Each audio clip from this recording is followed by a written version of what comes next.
Hey, what's going on, guys? It's the Cassius Show. Thank you for tuning in once again. Coming at you guys on November 23rd, 2019. I'm back in Edmonton, Alberta, Canada, after spending a week over in Las Vegas, Nevada, and what a week it was. It was incredibly eventful. This is a trip that has been almost at least 8 years or more in the making. Uh, when a lot of people don't know this, but before music or podcasting or anything came in, or even Kiss, I was a fan of magic. I was a kid who did magic. I was a nerdy ass kid, folks. We all know this by now. I still am. I'm not a kid, but I'm still nerdy. And I was doing my magic stuff and all that, but then I really got into Chris Angel. That's who I really got into, and David Blaine and David Copperfield. And through sort of watching these shows, I got exposed to Las Vegas, and I got exposed to, sort of the entertainment capital of the world.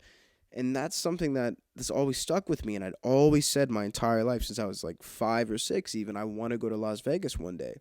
And my parents went there while I was growing up, but they never took me to Las Vegas when I was a little kid, because they were of the mind that they didn't want to take kids to Vegas.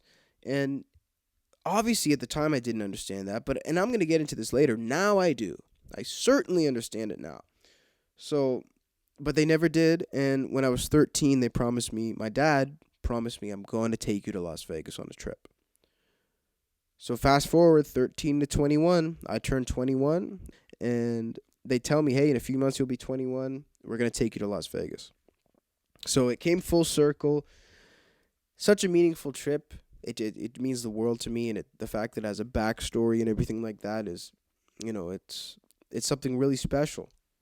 So we had it planned out that we were going to stay for 2 days off the strip and for 5 days on the strip. So we had 7 nights in total. It was incredible. So we got on the flight. We went down there. This isn't a long flight. From Edmonton to Las Vegas, it's 2 hours and 40 minutes, roughly. So took the flight, and we got to fly in at night. So when we landed in Vegas, it was roughly 9:30 p.m., give or take 10:30. So we got to land and see the strip all lit up, and that was when it became real for me. When I travel, I typically don't feel the reality of my destination until I'm pretty much there, or until I'm on the plane. It'll kick in sort of last minute. It's kind of like when I'm going to a concert the day of. It almost doesn't feel real if I'm really, really excited, because I think it's just nerves, anxiety, something like that. In a good way. Excitement, I guess, is a better way to put it. I was just so excited to get down there and see it with my own 2 eyes, and I also was warned to expect the unexpected. That's what I was warned to expect out there. So that's the mindset I went into with Las Vegas. Just expect the unexpected. You're 21 years old, and let's go tackle this town. I also came with a bag full of recording equipment, the device you're hearing me record on right now. And I basically just said I'm going to be prepared for any interview. There was a lot of acts in town, but one thing I've come to learn is that Las Vegas is a very different market, and there's so much happening that even if there's two people who want to collaborate in the same city at the same time, or even on the same block, it sometimes becomes nearly impossible to meet or impossible to make it happen, which is something that I've learned through actually spending a week on the ground there, going through it and doing it.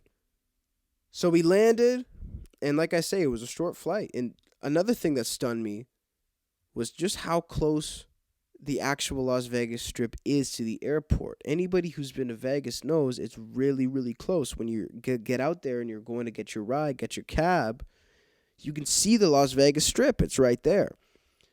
And I was just like, wow, this is crazy. It just made it feel all that much more real. I figured I'd get to some airport in the desert, like that's how it would look, and then we'd, stumble upon the Strip. That wasn't the case, which was a pleasant surprise. It was cool to sort of see it right away. We got picked up by a longtime friend of my dad's, and this friend, we'll call him Clyde for this episode. I'm not sure if he wants to be named or not. They go back since high school years, many, many years, and they haven't seen each other for a very long time. So I was excited to meet my father's friend, because I always liked meeting my parents' friends from back in the day. all of their friends who I've met from that era are really, really good people. And I knew that he would make sure to take care of us because, he lives in Vegas on it sometimes. And at the end of the day, family and friends, that's what it's all about. So we got picked up. And like I said, we were staying off the strip for the first 2 days just to sort of get oriented and get some things squared away. So we were driving through residential Vegas.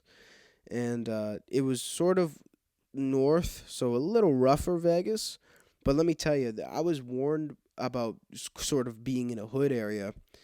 This hood area was nothing compared to Florida, in the place where I went on my last, I guess we'll call it my last report, to the Rolling Loud Music Festival in Carroll City, which is near Miami. That was what I was sort of more so expecting in Vegas. Vegas is a lot slicker, even in the hood. It doesn't have that vibe. You can still really get into some serious trouble, especially if you're looking for it. Um, but it wasn't as bad, and I haven't seen all of it. But that was my first impression of that. This is actually a lot more tame than I expected, especially for off the strip, because that's always what I hear. So we arrived to our hotel, and this hotel is in a residential area. It was quite secluded, about 10, 15 minutes off the strip, and there's nothing really to do around it. We only planned to sleep there and essentially do our own thing. So the first night we had a buffet. We did all that stuff. By the way, the buffet at that hotel, pardon me, I got a cold on the flight coming back, as I often do. The best part of that hotel was the buffet, because it's called the Boulder Station. And if you're looking for a buffet that isn't ridiculously overpriced, because as we all know, the strip, I mean, it gets insane. I suggest the Boulder Station buffet. They got good restaurants there, and that's where locals eat. So if they go into a hotel, it's typically there. So we got to enjoy some food over there, got to enjoy some rest. They had a pool, but this is November in Vegas. So I went and I jumped in the pool my first day, and I jumped right the fuck out of it and threw a towel and went up to the room. Because I was like, I'm cool. I just feel like I'm back in Canada. What the hell is this? So I just said, fuck that, and I went back to the room. So we spent a couple more nights there. But the second night, we went down to the strip. And actually, we did it during the day. So we got a cab down there.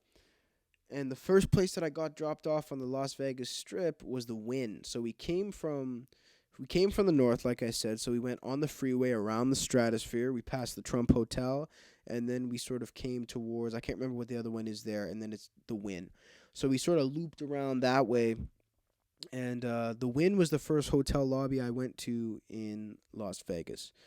And the Wynn is a really, really nice hotel, man. I mean, it looks pretty much exactly how I expected it. They have insane amounts of designer stores. I mean, it's some of the designer brands that I've seen, I had no clue. Like, I've never heard of that name before. It was new to me. So it was cool and interesting, to see some of these brands in person. They had a brand new OVO store, and that was cool, seeing pictures of Drake and Drake's brand everywhere, because even sitting here in Canada, working on my vision every day, the success that Drake has worldwide is a huge inspiration to a young man from Canada, especially one who's interested in entertainment and music and acting and this and that. And to see his representation out there with my own eyes and have it be just as big as American locals is insane. And when I say it's insane, I don't want to have it, because I don't think it's not possible. The reason I say it's insane is because 90% of people think it's not possible. So to them, it's insane. So I just think it's crazy how there are actual real life examples of this. And you can come out of Canada, and if you're dope and if you have a good business mind and if you're savvy, you can take over a city like Las Vegas. You can take over a city like Los Angeles. You can take over countries. You can take over states. And people will love you, and people will fuck with you and give you the respect that you deserve. That's what I learned from seeing Drake and people like that represented all over Las Vegas. Huge inspiration. So I made sure to go check that out. And incredible art pieces at the Wynn. Just large, beautifully thought out art pieces. And it was just a cool, nice environment. They had the beautiful outdoor patio with a massive pool where you could go and have a drink. Couldn't swim in that pool, but it was sort of an art piece in there as well. Yeah, so I thought the Encore and the Win were great. From there, we went down to the Venetian. And at the Venetian Hotel, there was one thing that I absolutely wanted to check out. And that was the store in the Michael Jackson documentary with Martin Bashir, who I'm not a huge fan of, uh, where he went in the Las Vegas Hotel, the Venetian, and he basically bought the store out. Now, we went in the Venetian, we're walking around, we see the canal, we see all this stuff, we're looking for it. And I finally asked a guard, because the size of these lobbies are huge. That's one thing I didn't expect. Like, the size of the stores and that they're all connected essentially to a mall made it so confusing to get around. And I pride myself on being very good with direction. I have somewhat of a photographic memory when it comes to travel. I'm always good with travel. If I ever travel alone, I've flown, places in Canada to somewhere in the States, and I've flown to other countries and this and that, and never get lost. I've never felt turned around. In Las Vegas, I felt turned around all the time, every day. Like every time I went into a new building, I would follow the signs, and the signs just wouldn't add up. That's one fucking complaint I have about Las Vegas. They need to update their signs, because half the time they don't make any goddamn sense when you're in one of these hotels. Although I know that they don't want them to make sense because they want you to gamble and they want you to just say fuck it and stop at a slot machine. And by the way, I don't really gamble. I probably gambled like 4 or 5 times on like dollar slots while I was in Vegas. I don't gamble here.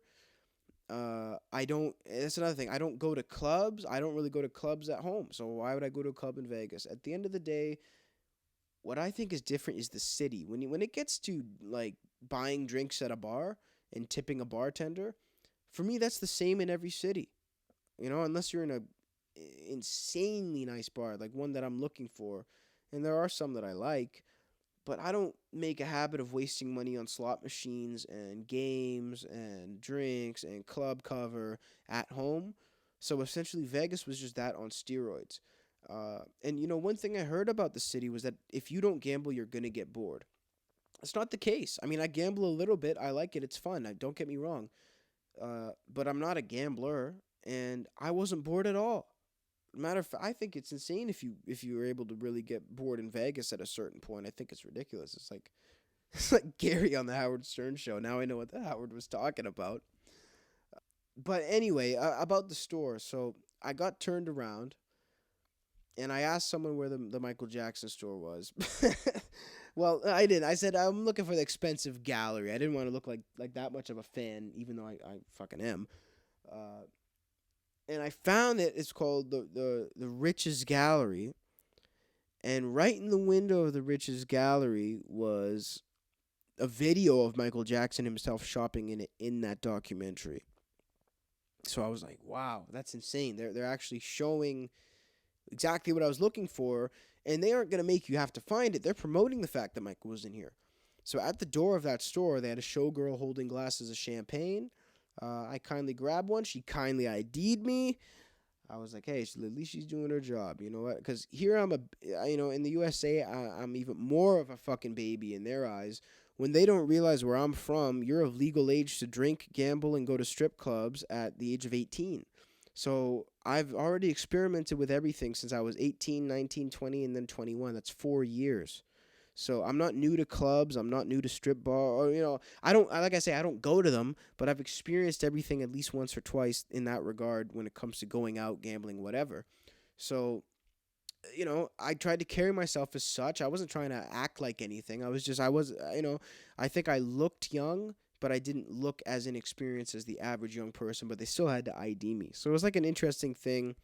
But I sort of played along, especially there was a lot of friendly people that were like, oh, 21, now you can, do this and that. I was like, oh, yeah, that's good. I was just glad to be, that people are excited. So I went in this gallery and just incredible. I mean, some of the most incredible artwork I've ever seen. The upstairs where Michael was at said upstairs by appointment only. I mean, these prices are so fucking high, you got to make an appointment to hear them, which is insane, because you probably might need a doctor's appointment after when you pass the fuck out from how much they're going to charge you.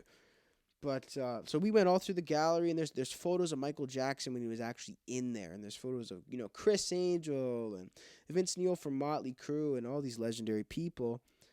And I was walking out sort of through the middle, and by the way, lovely woman, absolutely gorgeous woman, probably in mid to I'm mid 40s. She says, "You have any questions about the gallery?" And I took a look at her. I said, "You know what? I thought about it for a second. I said, actually, I do. Do you have any of the Michael Jackson estate here? Because I saw, they had some of the Burt Reynolds estate. They had a gun of his." I said, "Do you have any of the Michael Jackson estate?" And she looked at me and she said, "No, actually, we don't." And seemed very sincere saying this. She said, "No, we don't. We were holding a large amount of it for him. And before he died, he was building a new house. So he was relocating. We held a lot of it for him. And then he passed away." And I just said, "Wow, that's a shame." I was like, "Were you working here at the time or something?" And she goes, "No, I'm the owner." And I said, "Wow, you're actually the owner." She said, "Yeah, I own this store." I said, "Wow, well, incredible story." I actually wanted to interview this woman on the podcast. And that was the thing. I said, well, if I go back, I'll ask her. But Vegas is the type of city where, like, I didn't go back, but I also didn't do everything. You know what I mean? There's so much to do. Sometimes you don't go back. It's just, that's why I'm not quite used to the mass of it, I could picture a lot of things about it because in the city that I'm from, we have one of the largest shopping malls in the world. I believe it's the second largest shopping mall in the world. It has the world's largest indoor water park and the world's largest indoor amusement park and roller coaster. So I've seen some shit that's sort of similar to Vegas style. And what I pictured Vegas as was if West Edmonton Mall was a city, and obviously a million times better. And it is like that, but still the mass of it. And that's what I always heard. And I said, yeah, I can picture it. It's just when you're there, it really is different. I never believed that until I actually went there. It's funny, but it's true, so it was insane. So that was a really cool experience getting to see that. And, me and my dad were just walking around, taking it all in. We just took it all in and enjoying every second of it. So after exploring a little bit more, we went down to Caesar's Palace, had a fantastic night, checked out the Paris. Didn't see the Bellagio fountains that night, but that's something to look forward to. We went back to the hotel, and we started off our Saturday morning on the Las Vegas Strip. Now, we stayed at the Excalibur Hotel. We stayed down that end of the Strip for two reasons. One, because it's nostalgic for both myself and my father when it comes to a childhood thing. As I said, this trip was something that we planned when I was a kid. And when I was a kid, I was a huge Chris Angel fan. I was like the biggest there was. And Chris, he got to start at the Planet Hollywood, but he ended up at the Luxor, and that's where he did many of his iconic stunts and tricks was at the Luxor, and that was always just a building that I really was iconic to me, and I always really looked up to sort of that building and just thought it was cool, and I always wanted to see it because of the architecture is why I love architecture. That's why I want to visit, some places like Rome, places like that, but I love architecture like that, and I thought it was really unique. And also my father, the Excalibur was his childhood hotel. He always wanted to see, the Tournament of Kings and something like that. So we planned it there. And we had a good room. We got a room upgrade. We were up on the 20th floor. And we had a view of the Luxor, actually. So you look out the window. You see the Sphinx. You see the pyramid. You saw the light at night. You see the Mandalay Bay. And the airport is right there. So it's crazy. Like the airport is, I can't stress it enough how close it is. So all day and night, I'm watching planes take off and land. And they're flying up through the, skyline right behind the Mandalay Bay. And I remember waking up on the Saturday morning and I was playing some music and I just sat there. And I just watched planes take off for like 30 minutes, 40 minutes. And I just, I just was grateful to be there, man. I was grateful to be in a place that celebrates what I want to do for a living, a place that celebrates entertainment, a place that celebrates freedom, that promotes doing what you want to do and being an individual. That's why I was going crazy on Facebook and Twitter, with the tweets and, I belong in the USA and this and that and the other, because at the end of the day, that's what it means to me. It's I love it. I love feeling more free and feeling more encouraged and driven to do what I want to do and do what I need to do. Fuck what, do what I need to do. So I really enjoyed that Saturday morning in Las Vegas. Went down to the Luxor. That was the first day we actually really went to the Luxor, me and my father. And we checked it out, and they have a pedway where you can go all the way from the indoors to Luxor and then from Luxor to Mandalay Bay and back. So we didn't have to go outside at all because there's not much on that end of the strip. So walking into the Luxor the first time, I thought it was really, really cool. The fact that it's a pyramid, and for people who've never been there or don't know, it's not a pyramid with a hotel. The pyramid is the hotel. It's 26 floors of pyramid. So as you go up, it's inclining, or I don't know, essentially an incline, yeah, and it's going up. So just the visual of that building and thinking about what it took to build it and build the pipes and the water lines in there and the sink and all this shit on an incline like that in a pyramid. How the fuck do they hold all this shit together? Like, it's just crazy to think about that and walking around there. So we went up to the 15th floor, me and my father. One thing I noticed at the Luxor is that you don't need a guest card key at all to go up, which at most hotels you need a card key in the elevator or else you can't get to any floor. It won't work. And at a lot of them, they have security before you even get to the elevator with a card key as well. So, very well secured. The Luxor, you just walk right in and you go up. So we went up to the 15th floor, and when I walked over there and looked over the edge of the pyramid at that incline, I can't lie, and I didn't expect this. I felt sort of dizzy. It's sort of dizzying. And what I was realizing was how easily you could fall over that. And it was weird. That wasn't an aspect that I expected going to the Luxor.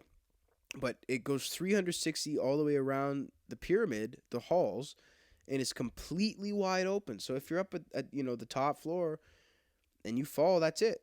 So the one thing that me and my father were wondering about was how many people have fallen or jumped off of this. Like how many people have actually died here, because this is Vegas. Like that's the thing. And I was looking at that and I was thinking, this is almost a liability in a city like this. So I'm going to remember that I mentioned that, because this is going to come in later. We walked from there to the Mandalay Bay. And you know what? Me and my father, and we talked about this when we first walked in there. I told him, I said, I got a weird feeling around here. He said, really? He's like, me too. I was like, I don't know what it is. It's just a weird feeling in here. And that's really how I felt about the Mandalay Bay. Ever since the terrorist attack, unfortunately, that occurred there, it hasn't been the same. And the brand is obviously never going to recover. They still sell rooms. But just thinking about the fact that palms could have potentially been greased in this building to make a terrorist attack possible when it could have been prevented, that didn't sit well with me. And I gotta be honest with you folks, looking out the window at my view of the Mandalay Bay, to the left of it was the parking lot in which the terrorist attack occurred. That was the parking lot right outside of my window where the shooting happened.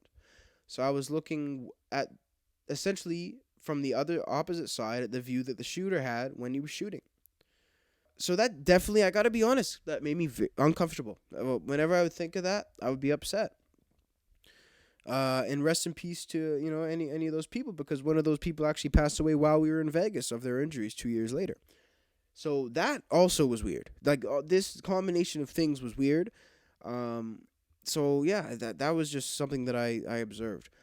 But that day we went down and we checked a lot of things out, and then we ended up going to Fremont Street for the night on Saturday night, because my dad said, "You're not going to see the freaks if we don't go to Fremont on a Saturday." And I said, you know what, you're right. It's our only Saturday in Vegas, and the number one travel tip that I've received from people who've really been there is don't sleep on Fremont Street. Definitely go there. Don't friggin', think, oh, it's only the strip that's cool. Fremont Street is what's happening. And I always heard that. Old Las Vegas, Fremont, downtown. So we got an Uber there. Now, this is funny. I completely forgot. Before we went to Fremont Street, we went to a comedy show. So we went to Willie Barcetta's comedy show. Shout out Willie, incredible guy. Uh, and we watched his comedy. It was really funny. And he said something interesting in that comedy set. He said, in Las Vegas, it doesn't matter if you have how good your spirit is. If you don't have money, it's fuck you from a lot of people. And if you have money and if you tip, you can be an asshole to the bartender and he'll say, take care of that guy. And you know what? That stuck in my head so good because it's true. It's so true about Vegas. People are so friendly, but the only friendly people that I met were people I was purchasing things from, be it at the Subway or CVS. It was store clerks, and they're all very friendly, but at the end of the day, you're spending money. And when I wasn't spending money, I wasn't talking to anyone. Because that's how it works. Because nobody wants to talk to you in Las Vegas unless you're spending money. So that was something that was a bit of an awakening for me. So we went from the comedy show. While we're walking, I passed a couple weed dispensaries because the Stratosphere Hotel is kind of far from the Strip, and they say one travel tip: don't walk from the Stratosphere to the Strip because it's the hood. So yeah, we're getting offered drugs and this and that and the other thing, scammers, hustlers, whatever. We see a weed store. I walk in this weed store. Weed's legal there. I'm 21. And the first thing I see in there is Khalifa Kush. Wiz Khalifa's premium weed brand. Now, everybody who knows me knows I'm a huge Wiz Khalifa fan. And Wiz Khalifa claims that his strain, Khalifa Kush, is the best weed in the world. It is, one of the strongest, but he claims it's the best. So I had to try it. I spent $15. I bought a gram joint. And I smoked it on the way to Fremont Street. I was walking down the street, puffed it, whatever, did my thing, enjoyed. Probably my biggest treat from Las Vegas. So I'm feeling damn good. I haven't smoked weed in like 3 days. I'm feeling good as hell. I got to take a leak, So we go. Me and my dad are walking. We're walking down Elvis Presley Boulevard. My dad didn't smoke, by the way. We're walking down Elvis Presley Boulevard. I'm smoking Khalifa Kush. We see this restaurant off in the distance, right? We walk up there, and there's nobody around. They're building an arena down there for basketball. There's nobody around Elvis Presley Boulevard right now. Saturday night in Vegas. I don't know what the fuck's going on. We take a right turn, walk up a little bit, and on the left-hand side, there's what appears to be like an Italian joint. Very quiet, 2 employees sitting out front. And my dad just told them, hey, I'm looking for the bathroom. And they said, they kind of looked confused. And they said right in there. So he went in the front door. I waited outside. He comes outside. He goes, man, that's an incredible restaurant in there. I said, yeah. My dad goes, yeah. They got a Frank Sinatra impersonator who sounds just like him singing. They got all the old style stuff. It's so cool. I said, wow, that's incredible. So right after that, our Uber comes. The Uber guy goes, hey, how was that restaurant? We said, we didn't eat there, Mom. We just used the washroom. He goes, oh, that's a legendary restaurant. That's the place where the Rat Pack used to hang out. Sammy Davis Jr., Frank Sinatra, all the mobsters, Bugsy Siegel, they all used to hang out there at that restaurant. That was their spot. And me and my dad just look at each other like, we stopped here to take a piss. Like, we were almost ready to stop the Uber and be like, can you go back? Because we actually want to check out this restaurant. It's in its rich history. So whatever that restaurant was, that was just a cool, weird experience. So we talked to this Uber driver. He was really cool. And he just couldn't get over the fact, again, like, Uber driver, so friendly, couldn't get over the fact me and my dad were there together for the trip, and I was 21, and it's a once in a lifetime experience, man. Not everybody gets that. I'm so grateful. I'm so grateful for that. I really am. And he dropped us off at Fremont Street. So we got out of the Uber, walked over, and we got under that neon light part of the street. And oh my God. Folks, I cannot tell you how amazing it was. It was so packed. It was so busy. You walk 20 feet, there's a full-on concert going on. You walk 30 feet, there's another concert stage. Full blast. You can't even hear the others. It's like you're at a music festival in the middle of the street. There's Elvis impersonators, there's Kiss impersonators, there's naked women, half naked women everywhere. There's all these things. I said, listen, I'm never good. You guys are, I'm not leaving. You guys are, what are you guys trying to do to me here? It was such a sensory overload, Fremont Street, that it was almost a highlight. I almost like it better than the Strip.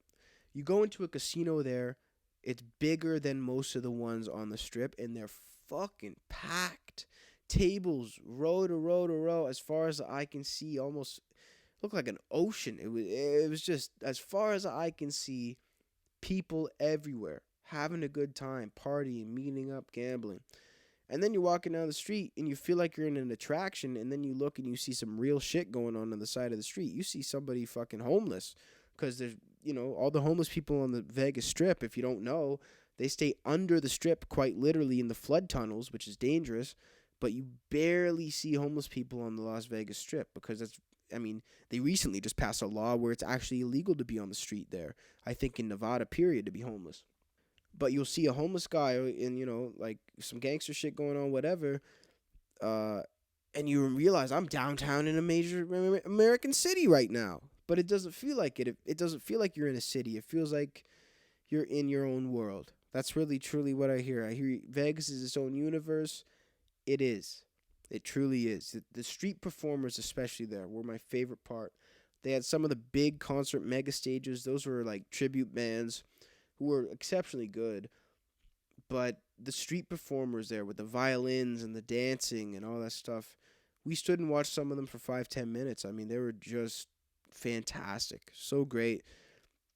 And, people ziplining over our head the whole time. Music videos playing over our heads on massive screens.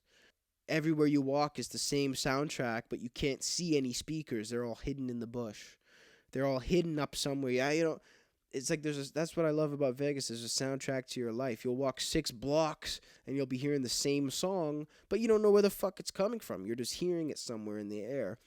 It was magical to me, man. And seeing those people ziplining, I just had a moment where I just sort of looked around and took it all in, and I felt like I had a goofy ass grin on my face. I was just laughing right out loud, just looking around, because I had made it to where I wanted to make it, and I was happy in that moment, whether anybody fucking liked it or not. And there's a lot of people that don't, trust me. But I didn't care, because I was in a city that celebrated bombast and music and art and entertainment, and I felt like I belonged at that point in time. And that is something that I would like to experience again, because that is not something that I experience for the most part in Canada. And I don't talk about it much because I love Canada, and Canada is a beautiful country. But Canada is not a country for somebody who has seriously high sensory needs and is also seriously motivated to do entertainment. Other than a few pockets, which you all know, in BC and Ontario, it's just not the spot. But a place like Vegas now, it's so exciting, and I'm going to call it and predict it right now. Vegas is the new LA. It's always been huge, but they're building the new arena now for basketball. I think they're getting the Clippers too. They're getting the LA Clippers. They're getting all these sports teams. The Vegas Golden Knights hockey team are blowing up. More artists, there's in the news, there's more artists doing residencies there than ever before now. I mean, this is a really exciting time to be in Las Vegas. And, the price of realty out there is going up higher. It's not that expensive to live there, especially compared to California. Compared to other cities, it might be. But it's really, in the comedy scene especially, is a resurgence that's coming back.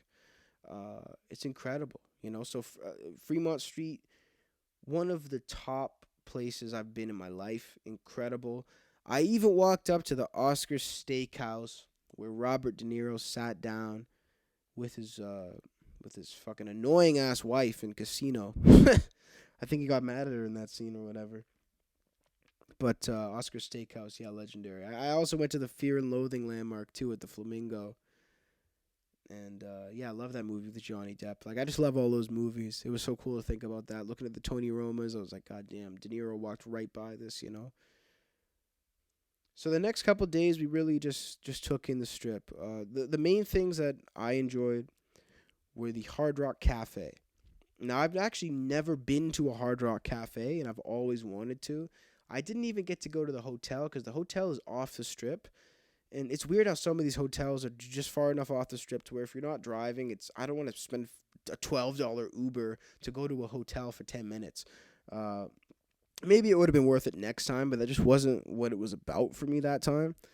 But I went to the Hard Rock Cafe, and oh my gosh, one of the most incredible exhibits I've ever seen in my life. I mean, hand painted paintings by Jimi Hendrix, hand sketched artwork by Jim Morrison from The Doors, the original cartoon sketches from Pink Floyd The Wall, from the Beatles Sgt. Pepper, for the Yellow Submarine. Like, come on. For a guy like me, and when I first walked up the stairs, I saw a signed Peter Criss drum set piece, like every piece, fully signed, Aerosmith logos, Frank Sinatra's clothes, Elvis's clothes. You know, those are the ones that made the biggest impressions on me. Those Vegas legends, like Elvis. Those are the ones that made the big impression on me. You know, it's just unbelievable. And I felt that I don't know if everybody I know everybody doesn't believe in energy. Everybody doesn't believe in the spirit or whatever it may be. But the energy I felt in that room was unlike any other because I love being surrounded by greatness. That's what I always say. And if you're surrounded by greatness, I think you can feel that. And especially in that room, it was the clothing of legends and just like the artifacts of legends and the microphones. It was incredible. It was one of the coolest things I've ever seen. Right next to it was the M&M store, and I'm not the type of guy, I think you could probably tell, to travel somewhere to say, oh, I want to go to the M&M store. But I walked in there just because it was Vegas, and you know what? I loved the M&M store. It was goddamn cool and funny and funky, and they had 4 floors. They had anything you could possibly picture. I loved it. I didn't really like the Coca-Cola store. I didn't really like the Hershey store that much. That was pretty cool. But the M&M store I thought was just awesome. And I thought it was cool how the other stores, like, they didn't have characters. You know, that's what set the M&M store apart, and they figured out how to brand that. And I just thought it was so smart and interesting. Thinking just from a branding and marketing logistics perspective, how it was just interesting to see that. So, you know, we did all that type of stuff. I mean, I acted like a tourist, guys. You know, I don't tour. You know, this is a vacation. You know, I wasn't vlogging every second of it. I just went and checked things out, you know, and I just thought it was really cool. The next day, I was really excited because we actually went and did a podcast. We met up with my buddy Freddie Coria, and it was fantastic to meet him. He has this podcast called Thanks for the Invite. He brought his wife along. I brought my father along, and we went down to this restaurant. It was an Argentinian restaurant out here, or actually, I think it was Venezuelan, actually. It was some delicious, delicious food. I got aperas, which is what they call it, which is essentially like a taco from that region. My father got a nice big platter, and we all talked, sort of broke bread, and just got to meet. Freddie's a member of the Church of What's Happening Now family with Joey Diaz. He's an avid listener of that. We had a delicious meal, and then they gave us permission to record the podcast out in front of the restaurant. So we were on Las Vegas Boulevard recording the podcast, man. It was awesome, and that podcast is about to drop really, really soon. He wants to just wait a little bit, but we're going to drop that right away. And during that conversation, which I won't spoil it, I'll let you guys hear, we talked a lot about doing comedy. And it just brought a lot of things to light for me. I think that he enlightened me on a lot of things in that conversation, and just talking about the approach of doing stand-up and all this stuff, which is something I'm still interested in. Something that really stuck in my mind is something that I'm actively working on right now. That's all I'm going to say. So we did the podcast, and after that, Freddie said, what are you guys up to for the rest of the night? Maybe we could switch by the LA Comedy Club, which is where you went the other night. That's where I was for the Willie Barcetta show. He said we can stop by the LA Comedy Club. I'll introduce you to the owner, introduce you to everybody because you were in there the other day. You didn't get to meet him. So it was after the show. We went down to the LA Comedy Club. I met the owner. Shout out Joaquin. Shout out everybody I met over at the bar. Great people at the LA Comedy Club. They had a bit of karaoke going on after the show. And I met the headliner, Butch Bradley, which was fantastic to meet him. And we actually met, and we're going to be doing a podcast here on Skype coming up very, very soon. So that's going to be awesome. Shout out to Butch. And it felt good, standing around the comedy club talking to some comics. It reminded me of working at the comedy club back in the day, especially bringing it up, telling them I used to work at the Rick Bronson Club and all this type of stuff. I had fun doing that. I was 16, 17 when I was doing that, but it was a cool little introduction to the world of comedy and getting to learn a little bit about the soundboard and a little bit about how a club actually works and operates. It was cool. Man, it reminded me of that. So after that, we went back to the hotel and enjoyed a night on the town. We said goodbye to Freddie. I thanked him.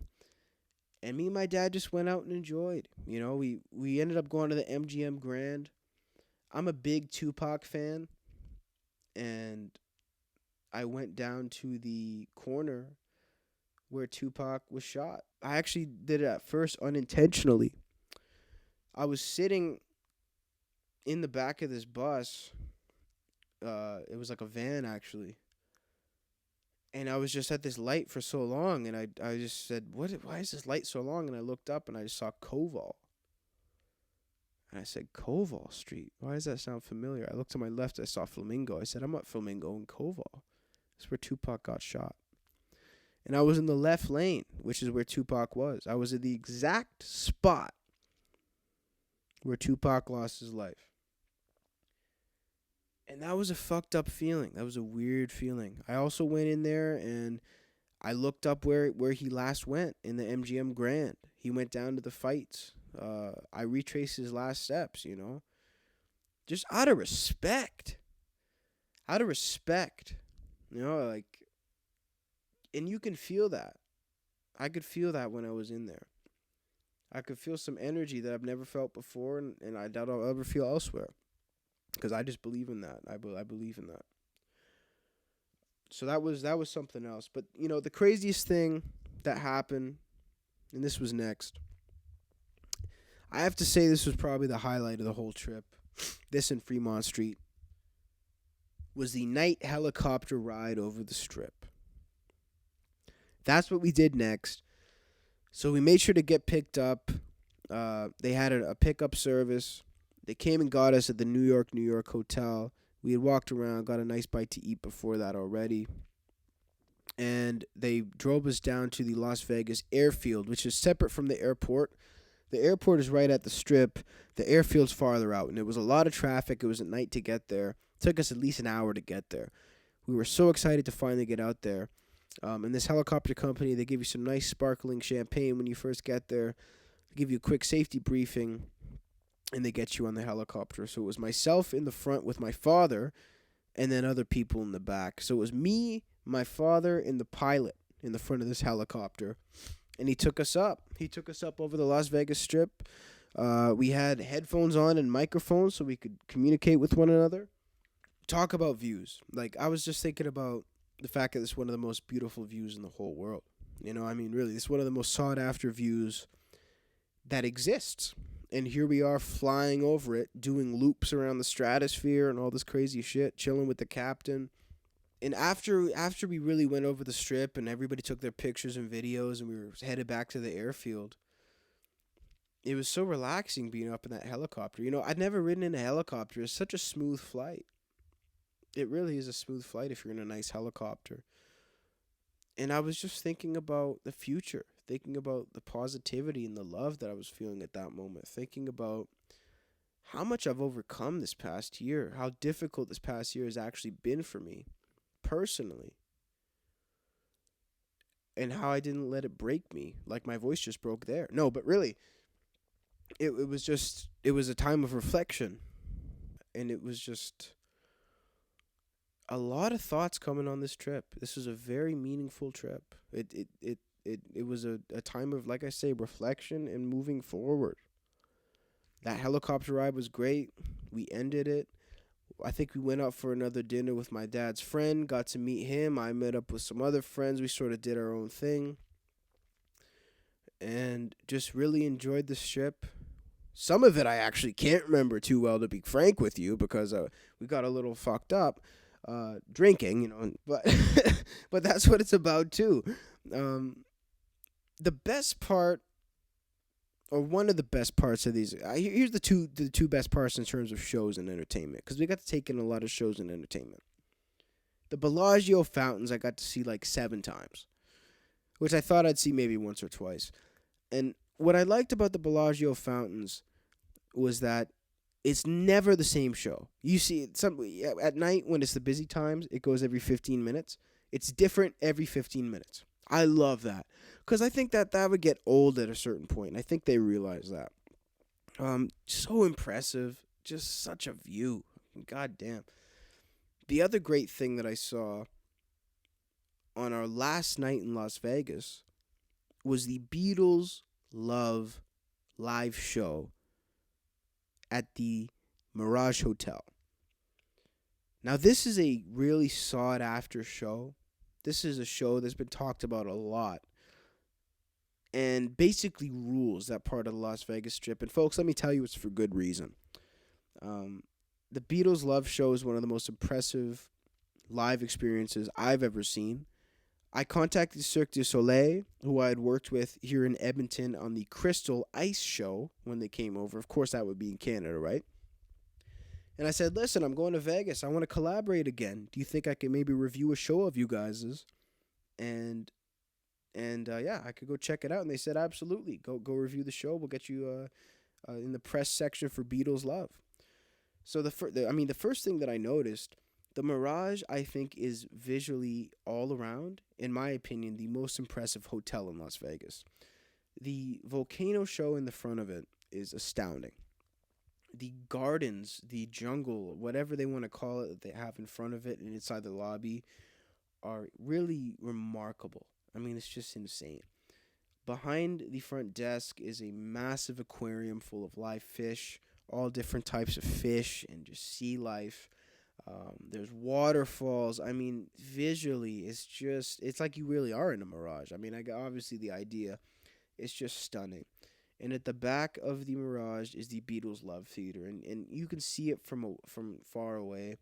And I love the way they have this theater constructed. It's nice. It's often the top is all made out of silver, and it just really commands attention. It has a nice polished theme.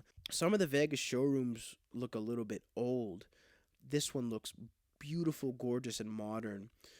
They have a nice Beatles store there. It wasn't too bad to get your will call tickets. The line wasn't too bad. Tons of stuff if you're a Beatles fan, if you want to bring souvenirs. And even just the store. I mean, it's a great place for a Beatles fan to go and check out.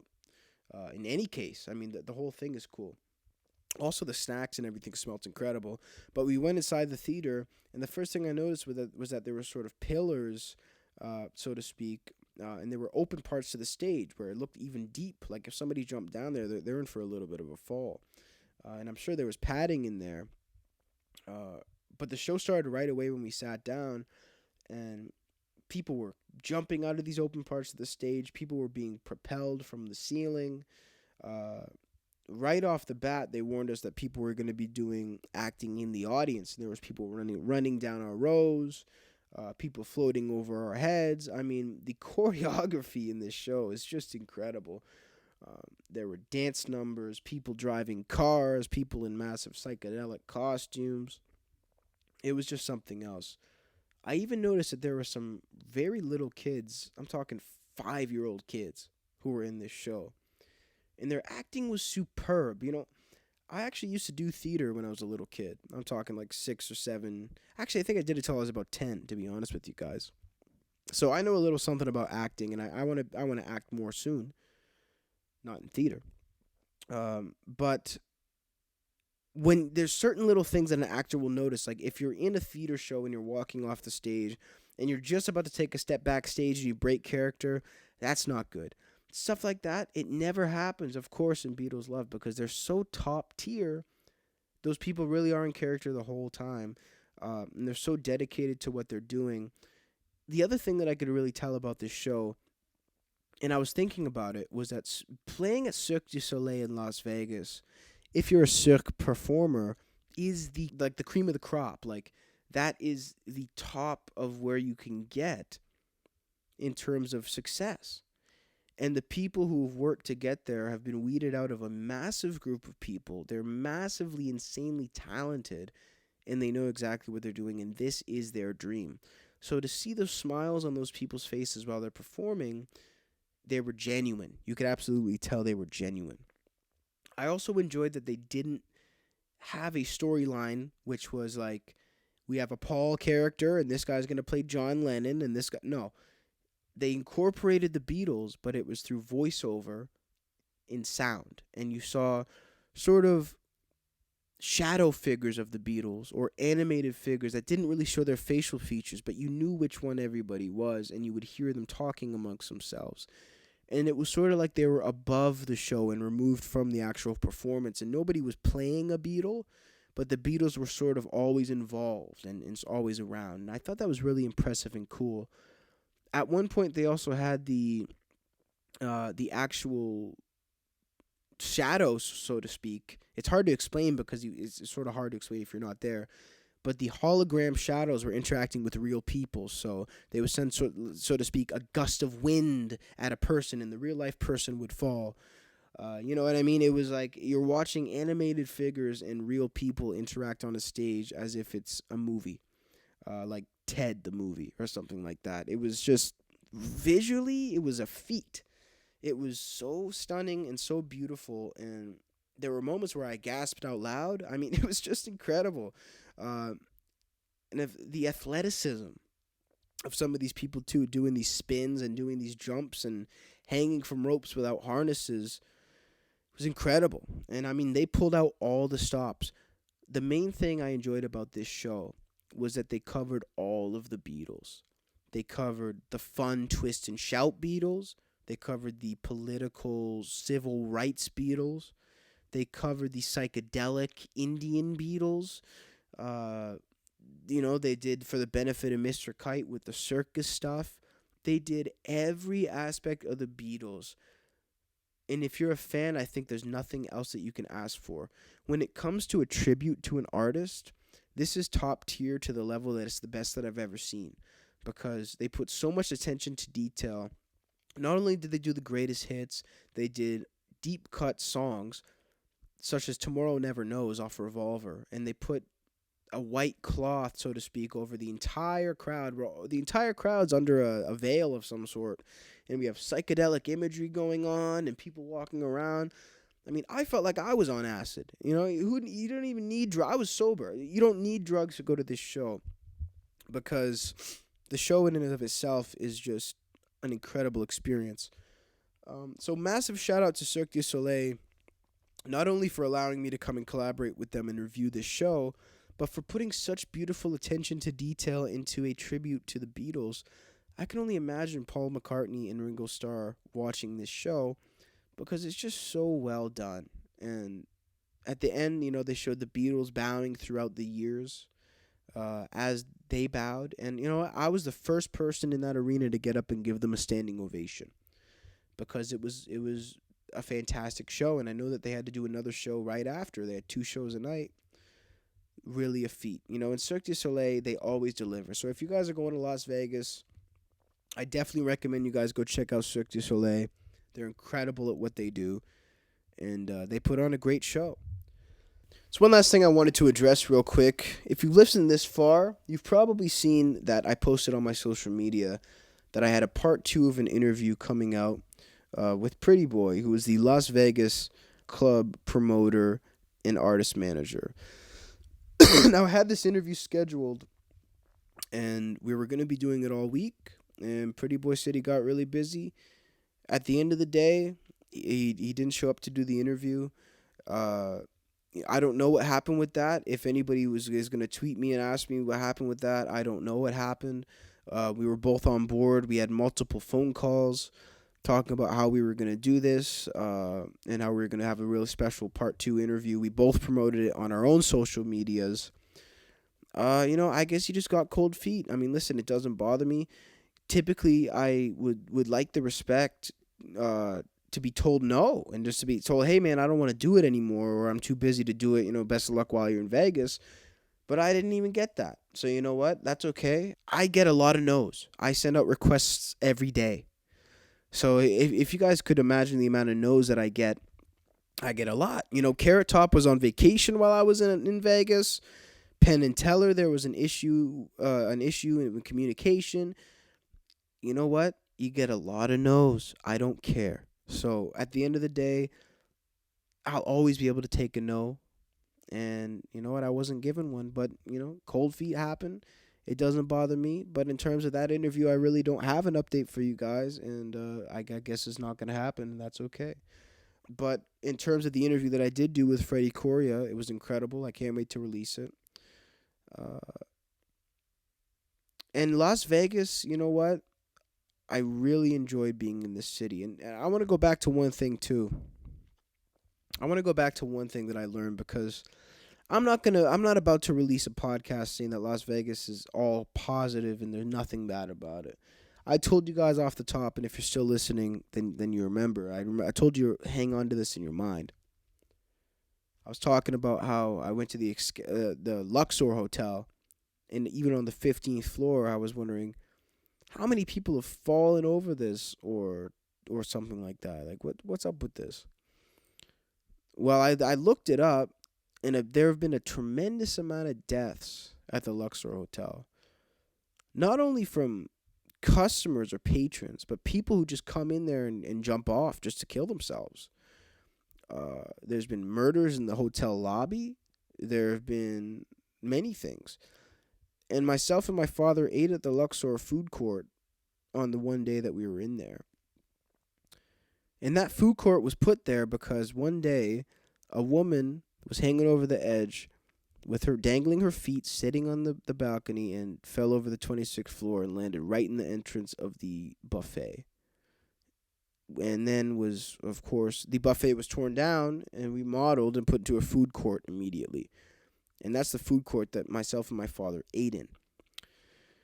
And it doesn't bother me because, a body was there 20 years ago. What bothers me is that somebody else could have easily fallen in front of us right that day, and they would have still done nothing about it, because they care more about having a cool-looking hotel and making a lot of money off it than caring about saving people's lives.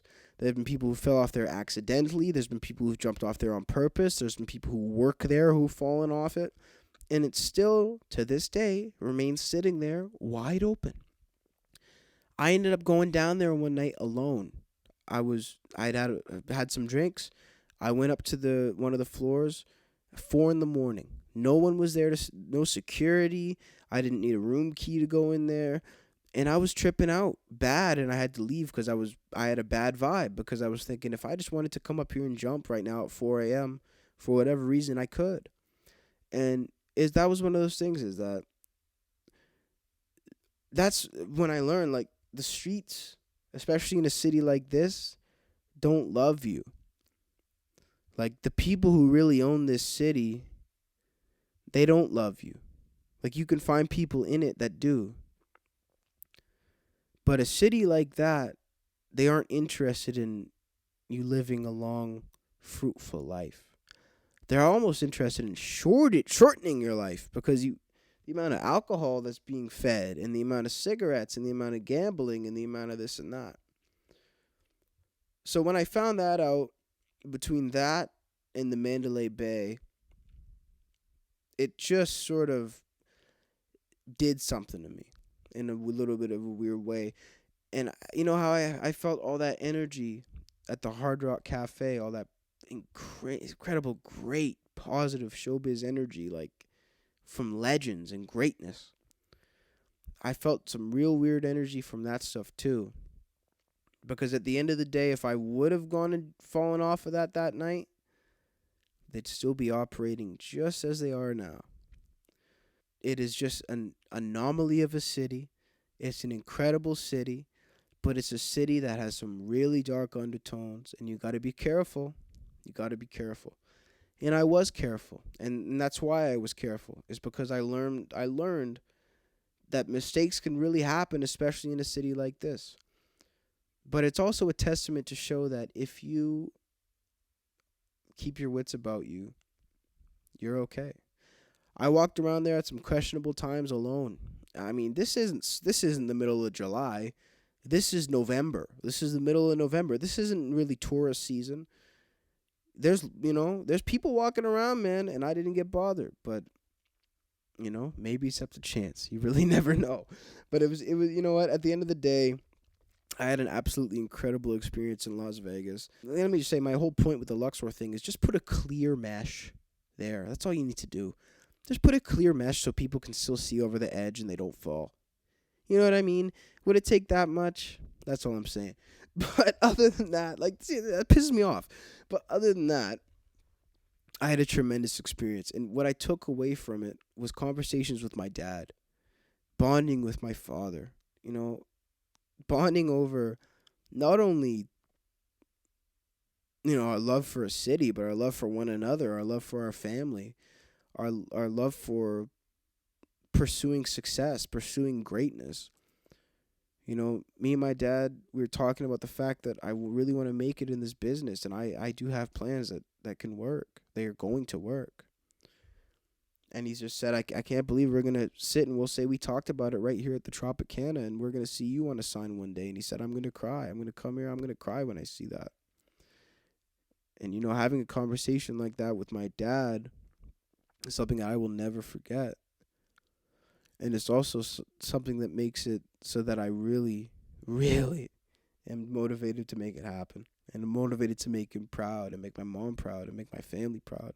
That's all I care about. That's all I care about, folks.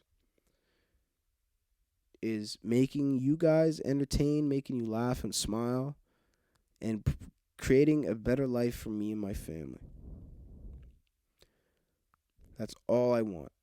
And as I was flying out of Las Vegas that last night, I was on the plane, and since we were going to Western Canada, when we took off, we went right past the Las Vegas Strip, and it was one of the most beautiful views of the Strip I've ever seen, taking off from it. And my dad doesn't know this, but I had the window seat, and when we took off, about 5-10 minutes later, I cried. I started crying. And I cried for a long time because I was so grateful for those memories that I have now with my dad. And the fact that my dad sees what I want to do in life, and he supports me, and he wants me to go all the way with it. And he wants to see his son on a billboard in Vegas. And he wants to say that we sat there and talked about it. And he brought me there. He told me he brought me there to light a fire under me, to show me that you have to save money to go and travel and do what you want to do and buy new gear, because he wants it to be possible for me.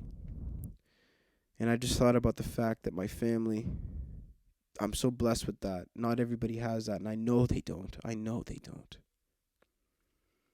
And I just cried, man. I was so grateful. And this trip was one of the most incredible experiences of my life. So thank you to my parents.